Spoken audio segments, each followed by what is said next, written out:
अब एक कॉन्ट्रास्ट देखिए, मैं दर्शकों के सामने रख रहा हूं आपसे बात करते हुए। आप इतनी बार के मुख्यमंत्री, आपको पार्टी ने कहा भाई आप लोकसभा का चुनाव लड़िए, आपने कहा ठीक है साहब हम लड़ेंगे लोकसभा का चुनाव। खट्टर साहब हमारे सामने ताजा उदाहरण, 2 बार के मुख्यमंत्री, 2 टर्म के चीफ मिनिस्टर का उनसे कहा कि अब ठीक है आपने राज्य में काम कर लिया, अब आप केंद्र की राजनीति में आइए, लोकसभा का चुनाव लड़िए। वो सहर्ष जो है तैयार हो गए। खबरें ये हैं कि आपके प्रदेश में कमलनाथ चुनाव नहीं लड़ना चाहते, दिग्विजय सिंह चुनाव नहीं लड़ना चाहते। अगर मैं राजस्थान की बात करूं, गहलोत साहब ने मना कर दिया चुनाव लड़ने से, सचिन पायलट ने मना कर दिया चुनाव लड़ने से। ये जो अंतर है, इसके बारे में क्या कहेंगे?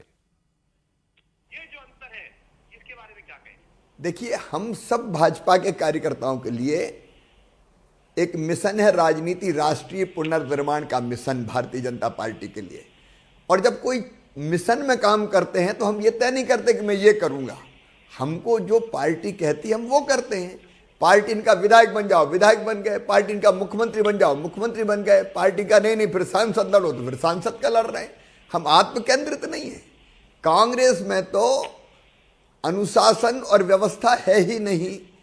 चुनाव लड़ने से वो इसलिए डर रहे हैं कि सामने हार दिख रही है। मोदी जी की आंधी में सब सूखे पत्ते की तरह उड़ जाएंगे, इसलिए बलि के बकरे मत बनो।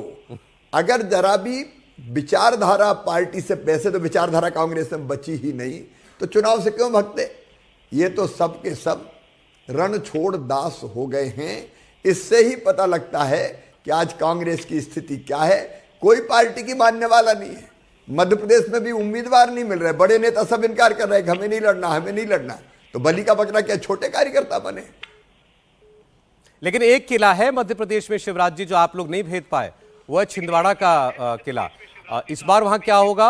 और एक बात अगर आप थोड़ा सा खुलकर बता पाए हमको, अंदर की बात क्या चल रहा था? क्या कमलनाथ जी वाकई कभी भारतीय जनता पार्टी ज्वाइन करने वाले थे?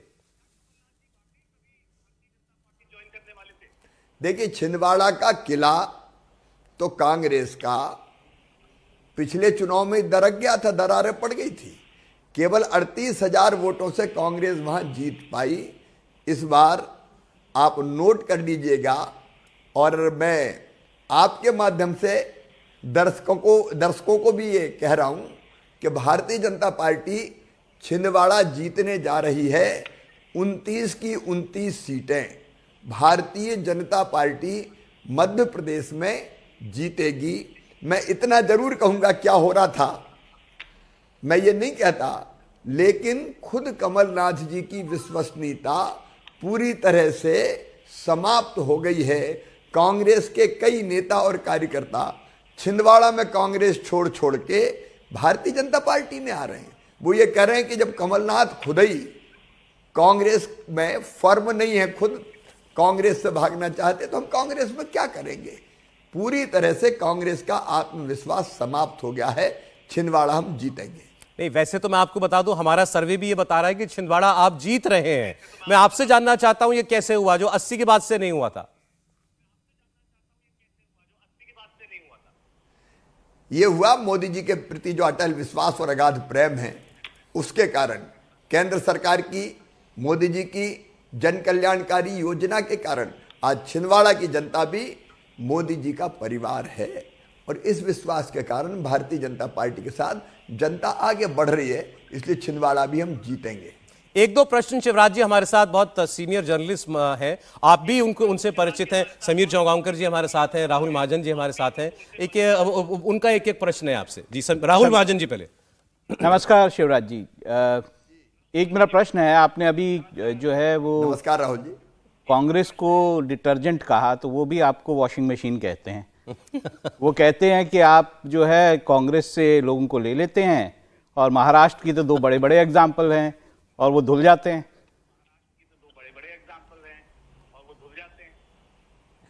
भारतीय जनता पार्टी के विचार से प्रभावित होके विकसित भारत के निर्माण के लिए जो साथ देना चाहते हैं, ऐसे केवल एक पार्टी के नहीं, राजनीतिक दलों के भी, अराजनीतिक साथी भी, कई ऐसे लोग जो पहले राजनीति में आने के इच्छुक नहीं थे, अब भारतीय जनता पार्टी में लगातार आ रहे हैं, और एक बड़े उद्देश्य की पूर्ति के लिए उनको भारतीय जनता पार्टी के परिवार में सम्मिलित किया जा रहा है।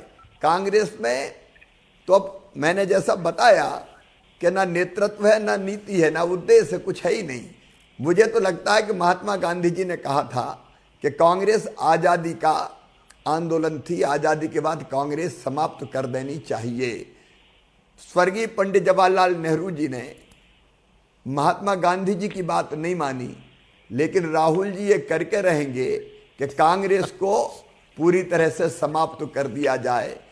इनके फैसले ऐसे हैं, जैसे मैंने कहा, भगवान श्री राम के दिव्य और भव्य मंदिर में प्राण प्रतिष्ठा का विरोध क्यों कांग्रेस कर रही? कई कांग्रेस के लोग इसलिए वहां कांग्रेस छोड़ छोड़ के आ रहे हैं। तो कांग्रेस की गति ही ऐसी हो गई है जिसके कारण लोग कांग्रेस छोड़ रहे हैं। शिवराज जी, इसमें कृपा शंकर सिंह और अशोक चौहान जैसे लोग, जिनको आपने भर भर के कोसा करप्शन के लिए, उनको लेना आपको कितना सही लगता है? देखिए, जो नीति और विचार से प्रभावित होकर आता है उसको भारतीय जनता पार्टी सम्मिलित करती है। समीर चौगांवकर साहब। सर नमस्कार, मैं समीर चौगांवकर बात कर रहा हूँ। आप विदिशा से 5 बार सांसद रहे हैं। 2014 के बाद अब फिर आप वहाँ चुनाव लड़ने जा रहे हैं, मतलब 20 साल बाद आप वापस अपनी कॉन्स्टिट्यूंसी में जा रहे हैं। निश्चित रूप से आप जीतकर दिल्ली आएंगे। तो दिल्ली आने के बाद 2024 में 2 बड़ी बातें होने वाली। एक, प्रधानमंत्री मोदी का कैबिनेट का एक्सपेंशन होगा, कैबिनेट बनेगी, और भारतीय जनता पार्टी को नए राष्ट्रीय अध्यक्ष मिलेंगे। तो शिवराज सिंह चौहान जी की भूमिका कहाँ मैं देखूं? क्या नरेंद्र मोदी की कैबिनेट में रहेगी या भारतीय जनता पार्टी के राष्ट्रीय अध्यक्ष बनेंगे आने वाले समय में? देखिए, मैं फिर एक बार दोहरा रहा हूं कि हम लोग एक बड़े लक्ष्य की पूर्ति के लिए काम कर रहे हैं। भारतीय जनता पार्टी में राष्ट्रीय पुनर्निर्माण का हमारा बड़ा लक्ष्य है। उसमें हम खुद ये तय नहीं करते कि हमको कहाँ काम करना है।